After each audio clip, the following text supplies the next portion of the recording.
jy het 'n vriendin hierso wat baie naby aan jou bly en ek weet julle twee gaan stap gereeld en dan bespreek julle seuns en allerlei dinge. So vertel my 'n bietjie van daai stappies wat julle doen en julle spesiale plekkie ook. Dit het begin, ek dink soos net in die begin van graad 8. Toe soek ons eers 'n plekkie. Ons het elke dag ons gaan stap en dan gaan soek ons 'n plekkie en dan hou ons nie daarvan nie. Toe die een dag, toe loop ons uit aan en sy loop toe net daar aan en ek volg hom en ek vra vir hom toe gaan ons. Sy sê, "Moenie ek weet nie, kom ons kyk," nee. En ons gaan sit toe daar en dit was toe 'n dammetjie wat so weggesteek is in die tyd wat ek dink baie mense raak sien. En ons sit toe daar en ons begin net te praat. En ons vertel vir mekaar presies wat aangaan in ons lewens en ons probleme in die lewe en dit. En as een van ons gewoonlik down voel, dan sal die ander een vir hom sê wat is sy goeie punte van hom of wat maak hom so wonderlik. Wow. Ja, en sulke goed. En dan is dit gewoonlik as ons kwaad is vir mekaar of nie kwaad is nie, ons is nooit kwaad vir mekaar nie. Ons sit gewoonlik vas oor dom klein goedjies. Dan sal ek sien nou maar haar kom uittrek uit haar kamer uit, want sy is redelike introvert wanneer dit kom by sulke goed. Sy sal nie sommer opstaan en loop nie, ek moet dit gewoonlik doen. So dan trek ek haar uit haar kamer uit en dan gaan loop ons en dan sê ek en dan sal sy sê nou maar sy nou so ek en sy sit vas en sê ek vir sy sit hier, net hier, ek gaan nie beweeg nie, sit net hier. En dan praat ons dit uit. En dan sal ons in die middel van die pad sit, mense sal verby ons ry en ons weird uitcheck. En dan, ja, en dan sal ons net sê, dit uitpraat en dan is dit soos 5 minute wat ons dan vassit, alles uitpraat. En dan kom ons agter ons is so stupid oor wat ons vasgesit het. Of soos die een keer, toe was ek baie down daai dag en ons sou gaan perdry, want sy hou van perdry, so dan gaan ek ry, ek gewoonlik saam met haar perd. En ons loop toe en ons kom so halfpad. En sy sien ek staan, maar ek wil nie praat nie, ek wil nie vir sê wat's fout nie en ek wil nie praat nie en dit.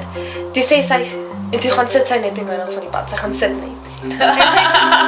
En sy sê, ek gaan nie beweeg nie, totdat jy nie vir my sê wat's fout nie. En ons het vir 'n uur daar gesit, totdat ek begin sê het wat is fout. Een van die mense wat ons ken het 5 keer soos omtrent om die tyd gery daai dag vir een of ander rede en elke keer vir ons gelag.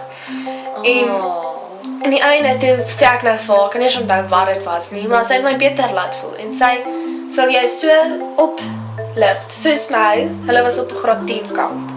En hulle was vir 10 ure alleen. En hulle moes briefies skryf. Een vir God, een vir hulle pa en ma en dan een vir hulle self. Die een van God en die een van hulle self kry hulle eers aan die einde van matriek terug en dan die een van hulle ouers kry hulle in 'n volgende rapport. En ek het ook 'n briefie gekry op 'n manier. Toe het sy vir my 'n briefie gaan staan en skryf en vir my 'n briefie geskryf vir elke oomblik wat ek down voel, moet ek net daai briefie lees. Dit is so spesiaal. Ja, en daai briefie sê alles om my sterkpunte vir my vir as ek een van hulle doubt of enigiets.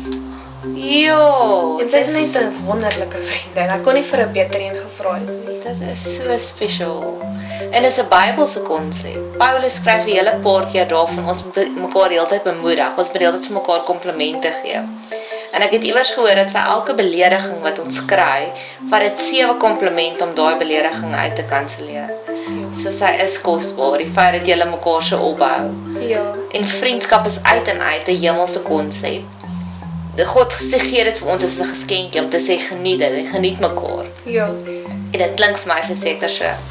Ek het vir jou nog 'n vraagie. Daar's hierdie verhaal van Jesus en dan bring die 4 vriende die verlamde man by hom uit dat hy hulle moet genees. En baie keer dan kom die storie terug en sê die mense, maar ek het nie sulke 4 vriende nie. En as jy nou voor iemand moet staan en hulle sê ek het nie sulke 4 vriende nie, watse raad sal jy vir hulle kan gee om meer vriende te maak? Ek sal eerstens vir hulle sê alles gebeur op 'n spesifieke tyd. Daar's dalk nog 'n rede hoekom jy nie daai vriendin het nie. Dalk het jy net nog nie op daardie oomblik daardie vriendin nodig nie en jy sal daai vriendin dalk meer waardeer op 'n later tyd.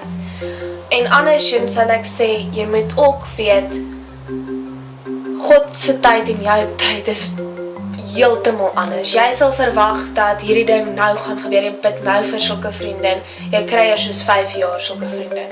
Dit het met my vriendin by die skool, een van hulle gebeur. Sy is nog elke keer, sy wil sulke vriendin hê soos ek en en ek het my vriendin en sy sê toe en sy het die eendag toe kom daar 'n nuwe meisie by die skool en sy soos hierdie meisie gaan my vriendin wees, sy gaan my vriendin wees. En hulle het nooit vriendinne geword nie. Hulle is so totaal en al anders. Hulle het nooit geklik nie. En hierdie jaar, hierdie kwartaal, het sy en daardie 'n ander meisie wat hulle albei is al van dieselfde graad af in die skool, maar nooit vriendinne was nie, is nou die beste vriendinne wat daar kan wees. En haar droom het waar geword, om 'n daai tipe vriendin te hê. Sjoe, so ons moet maar net op God vertrou en wag op God se timing, nee. Daar's ook 'n baie oulike verhaal wat sê dat God kan daai wagperiodes vir ons makliker maak. Soos Jakob het vir 7 jaar lank vir Rachel gewerk en dit God daai 7 jaar werkperiode vir hom baie makliker gemaak. So jy kan dit ook vir jou vriendinne sê dat God kan daai wagperiode makliker maak. Melandri, jy gunsteling Bybelstorie en wat is dit en hoekom as jy dit ook kan antwoord? Ja, myne is Daniel en die leeukuil. Net plainweg, ek het daai storie was een van my eerste stories wat ek geleer het as 'n kind en ons moes 'n play gedoen het by die kerkkamp van dit en ek was een van die leeu's. En Een van die leeu's? Ek was een van die leeu's, ek onthou dit nog so goed. Maar die ding van daardie storie is dat Daniel het sy vertrouens in God gesit. Hy het glad nie doubt gehad nie, hy het geglo in God, hy het faith gehad. En dit is so wonderlik hoe lank hy sy faith gehou het. En ek meen, dis leeu's. Wie sal nou nie bang wees vir leeu's nie?